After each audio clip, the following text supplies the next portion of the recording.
అతిపెద్ద షాపింగ్ ప్రపంచం సిఎంఆర్ మన నిజామాబాద్ లో రాంపోతినేని గారిచే సెప్టెంబర్ 27న గొప్ప ప్రారంభం. మీరు తీసుకున్న హైయెస్ట్ రెమ్యునరేషన్ అంటే యాజ్ ఎ హీరోయిన్ గా ఒక 5 లక్షలు తీసుకున్నానండి అంతే. 5 లక్షలు అప్పుడు 5 లక్షలే పెద్ద విషయం. ఇప్పటికి మీకు 5 కోట్లు కదా.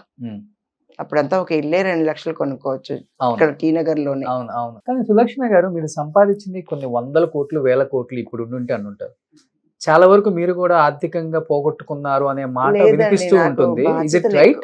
బాధ్యతలు ఎక్కువైపోయినాయి నాకు.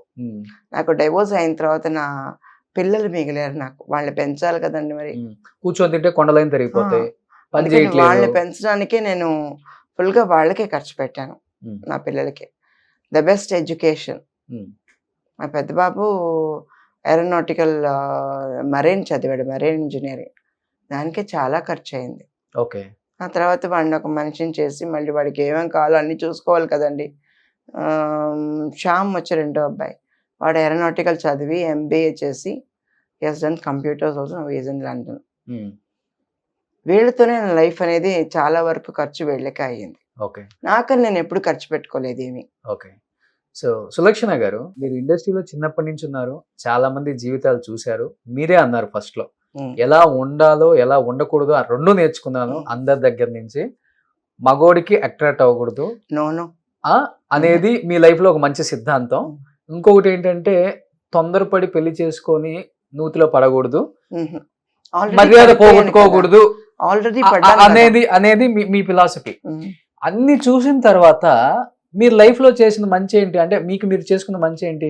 18 సంవత్సరాలకే పెళ్లి కావటం, 23 సంవత్సరాలకే విడాకులు తీసుకోవటం, భర్త నుంచి దూరంగా వచ్చేయటం. ఎందుకు జరిగింది మీ లైఫ్ లో ఈ తప్పిదం అంటే ఏమని చెప్తారు? ఇప్పుడు ఇద్దరు పెళ్లి చేసుకున్నారు అనుకోండి, ఒకళ్ళు సిన్సియర్ గా ఉండాలి. I must be sincere to you, you must be sincere to me. Love మ్యారేజే కదా. లవ్ మ్యారేజే. లవ్ అప్పుడు అన్ని చెప్తారు కదండి, అన్ని మంచి మాటలు చెప్తారు. కానీ వాళ్ళు అలా ఉండరు. పెళ్ళైన తర్వాత వాళ్ళు అలాగే నెగిటివ్ గా మారిపోతారు. ఇంకప్పుడు మనకి గతి లేక సర్దుకుపోతాం అంతే. దానికి ఒక హద్దు ఉంది కదా. అది దాటినప్పుడు ఒకటి అక్కడుండి మనం కష్టాలు పడి సూసైడ్ చేసుకోకుండా బయటకు వచ్చి ధైర్యంగా బతకొచ్చు కదా. అంటే ఎలాంటి తప్పిదం జరిగింది? మీ సైడ్ తప్ప, ఆయన సైడ్ తప్ప? నేను చెప్పకూడదండి అది. నేను ఆయన గురించి, ఆయన ఇంకా ఉన్నారు, ఆయన గురించి నేను చెప్పను, ఏమి చెడు చెప్పను. నా ఫేట్ బాలేదు, అలా జరిగింది. నేను ఆయన గురించి ఏం మాట తప్పుగా చెప్పను. I still love him. పెళ్లి చేసుకున్నారా? చేసుకుంటారు. మీరు చేసుకున్నారా మళ్ళీ? లేదు, వద్దండి. ఎందుకు అనిపించింది అట్లా? చాలా యంగ్ లో ఉన్నారు, 23 సంవత్సరాలు. లేదండి, అప్పుడు చాలా ఆఫర్స్ వచ్చినాయి, పెళ్లి చేసుకోండి, నేను అమెరికా తీసుకెళ్ళిపోతాం, అక్కడ తీసుకెళ్ళిపోతాం, బాగా పెట్టుకుంటాం అని. పిల్లల్ని ఎవరు చూస్తారండి? పిల్లల్ని చూసుకోవాలి కదా. ఒకవేళ వాళ్ళు రేపు నా పిల్లల్ని చూసుకోకుండా వదిలేస్తారంటే కష్టమైపోతుంది. చంటి పిల్లల? చిన్న పిల్లలే కదా. అప్పటికి బాబు వాజ్ 1.5 years అంతే ఉంది, అంతే బాబుకి. అందుకని నేను ఆ రిస్క్ తీసుకోలేదు లైఫ్ లో. అంటే మీరే అన్నారు కదా, భరించాలి చేసుకున్న తర్వాత, ప్రేమించాను కాబట్టి అని. ఎందుకు మరి భరించే అంత శక్తి ఉండి కూడా మీరు బరస్ట్ అయిపోయారు అంటే, అంత పెద్ద తప్పు జరిగిందా? చేసుకుంది కూడా సాదాసీదా వ్యక్తిని కాదు మీరు, the great great great great music director. నాకు జీవితంలో చాలా ఓర్పు సహనం ఉన్న జన్మాని నేను. ఎందుకంటే చాలా సాఫ్ట్గా ఉంటాను, ఎక్కువ నాకు ఓపెన్ రాదు, ఎవరిని తిట్టను. I don't show my moods to anybody. నాకు ఎన్ని బాధలున్నా నేను బయటికి చూపించుకోను. చూసే వాళ్ళందరికీ చాలా హ్యాపీ అనుకుంటారు. కానీ ఏది నా ఓర్పే పోయిందంటే ఇంకా ఎంత కష్టాలు అనుభవించుంటాను ఆలోచించండి. చాలా కష్టపడ్డాను. మాంగారు కూడా MS విశ్వనాథ్ గారు మ్యూజిక్ డైరెక్టర్, ఎప్పుడు సపోర్ట్ చేయను. ఇండస్ట్రీ వ్యక్తి ఆయన కూడా.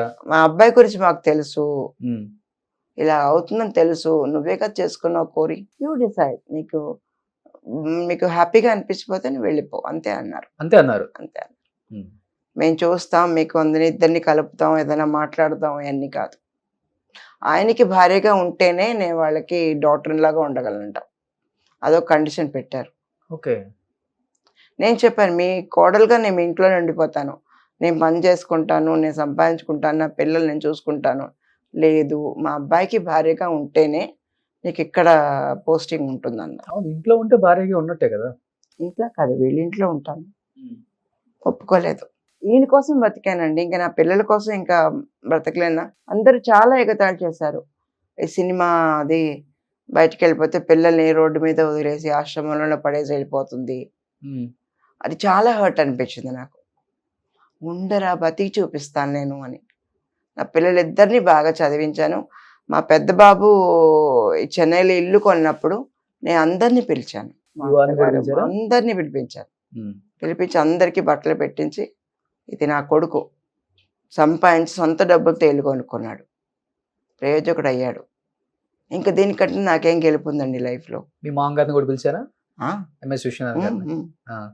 మీ వారిని వచ్చారు, మా వారు మా వారి భార్య అందరూ వచ్చారు. కానీ మీరు అన్నారు ఆయన షేడ్ పెళ్లి చేసుకున్న తర్వాతే కదా తెలిసింది అన్నారు కదా. అవునండి. మరి ఇప్పుడు చేసుకున్నాము జీవితాంతం కలిసి ఉంటుంది కదా, మరి ఎలా కుదిరింది అంటారు?